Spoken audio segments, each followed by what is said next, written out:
Hey guys, so I'm starting out this video with day one, night one. I didn't send it right away because, we didn't really make a whole lot of progress, And I wanted to show you the difference between that day and where we're at now. So you can see Teddy is really not with me. He'll come back, but then he's going straight back to stiffening up and staring at my other dog over there. And my son is handling.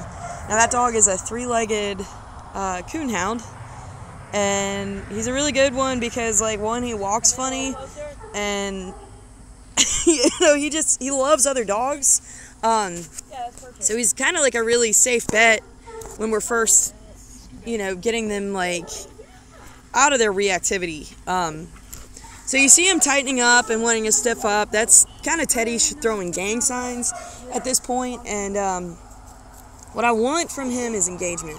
Because once you get engagement, it's okay, you play with me, I'm way more fun than that other dog, which is, not true at all. The other dogs are way more fun than us. But you see, I'm just, trying to play with them, and I'm keeping my son at a distance there. At no point am I having Bagel and Bo close the gap there. I want him to be able to deal with that other dog at a faraway place. So again, this is day one, night one, and you can see he's going from, okay, hi hot dog lady, to, hang on, I gotta stare that dog down.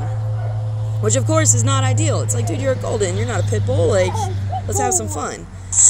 So anyway, we move on to, being around the other dogs. So this is Phil running around. Teddy's really never interacted with Phil, and Phil is just fine eating Teddy's leftovers there that are falling out of my pocket. So you can see we're working control around the other dogs. I don't want him to be deadpan, but I also don't need him staring anybody down. Because that's gonna get him hurt. If he stares down the wrong dog or starts barking at the wrong dog, they could have a dog that ends him. So there he is getting called through another dog. My Beagle's around here somewhere, loose. There she is. And it's I would rather him have fun with me than have to worry about anything that the other dogs are doing. So you see the dogs are getting up in his space now. You see his body language staying nice and loose and happy, but not going crazy wild man just because there's another dog there. And I'm gonna praise him really, really good, and I'm gonna be more interesting than these other dogs. But as you know, with Malinois, they're pretty high strung. He could absolutely go run off with Phil, and Phil would be oh yeah, we're definitely going. So just being able to keep his attention and keeping him not stressed out, he's obviously not stressed out at all. He's nice and loosey-goosey, he's taking food, he's having fun, and that's what we want out of him, and that, it takes some time, but, I'm really, really proud of how he's being. So there they are, kind of off leash.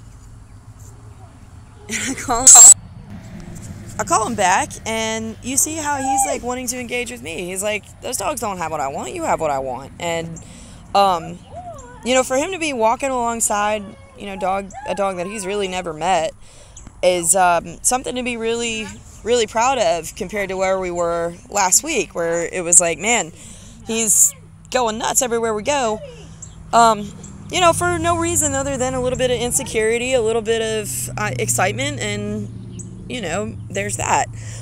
So, I've really been focusing on building his confidence and, building him up to be able to accomplish this in one way or another. And, now we're in the phase of, okay, let's work our actual obedience, because I got some stuff down. I've got to stay down. I've got he's walking nice on a leash, but of course I want to get him more polished up on a more focused heel. I want to get him polished on those sitting downs, and kind of getting him where I think that he could be. I want to push him to his potential. while I have him this week, and I know everybody misses him so much, and is definitely ready for him to come home. And I really, really appreciate you guys giving me a few extra days on him. You know, we got kind of screwed by the weather. It's strep, and then I broke my foot yesterday, so it has been a little bit of a week. But James, I especially thank you. I know this is your buddy, and I promise you I'm treating him every bit of like I would treat one of my own puppies. So he's having fun here at camp, and I know he misses you so much, but he's going to be so cool when you guys get him back, as he was when you dropped him off. So yeah, if I'll go back into what I'm doing. So I'm teaching him getting in the heel. I'm teaching him how to look up when he's heeling. Down, he still gets a little goofy over, you know, and that's one of the things that, you know, I think we need a little more time on to polish up. He's still just as goofy as ever, and he's just a really happy guy. What a fun puppy. So here we're working on our heel with our head up, and a sit when we stop, and that should be automatic when you put him into a formal heel. Here's a sit stay.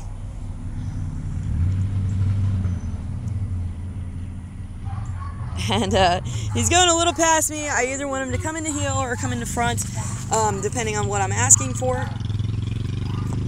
So when he gets up from stay, and you guys will learn this when you pick him up, you're going to put him right back and, you know, try again. So we want to make it, with everything with raising a puppy, you want to make things very, very black and white. So if it's, hey, I want this, and you're really, really, really clear about it, then they learn.